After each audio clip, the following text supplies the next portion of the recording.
not at all. And while it was sweltering outside today, it was cool inside the Tucson Convention Center, and a lot of cool antiques went through the showrooms. And that's because the PBS show Antiques Roadshow was in town. As many as 6,000 people turned out for the event, bringing items they hope are valuable to get an appraisal on just how much they are actually worth. 9 Your Side's Keaton Thomas was there earlier. And Keaton, what was your favorite item that you saw today? Well, Val and Christina, I think the coolest thing that I found, in my humble opinion, was a huge piece of wall art that's made entirely out of matchsticks. It's painted and organized together, and it's called the Tower of Babel. But people brought so much more throughout TCC today in the Antiques Roadshow, so why don't you take a look?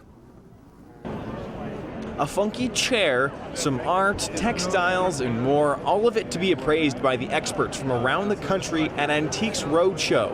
And a lot of stories like this from Liz. I ended up just going ahead and paying $15 for it. It's worth $50 to $75. Or even bigger returns. Turns out that this is actually worth $2,500.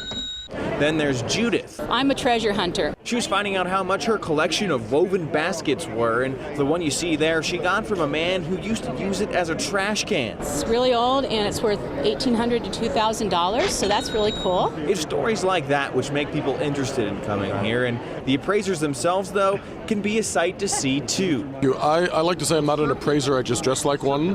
I have a small plaid fetish, and so years ago I started getting tweed suits. Nicholas Lowry appraises prints and posters, and he says he saw a lot of nice decorative pieces coming from Tucson, but perhaps the most exciting thing of all happened before it began, and what executive producer Marsha Bemko calls Roadshow nightmare. Part of their set caught fire this morning, which delayed the entire show. You see the hole in the wall there? Lowry has been doing the Roadshow for 17 years now and says that the response was the most incredible thing he's ever seen. Bemko praised her team for pulling it all together.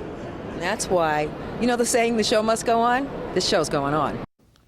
So the show went on indeed. The Roadshow dinner is probably still going on right now, but they will make it 3 shows out of today's event. It was a one and only thing today, and those will air sometime in 2016, so you're going to want to keep a lookout for when they release those exact air dates. Back to you guys. All right. Thank you, Keaton.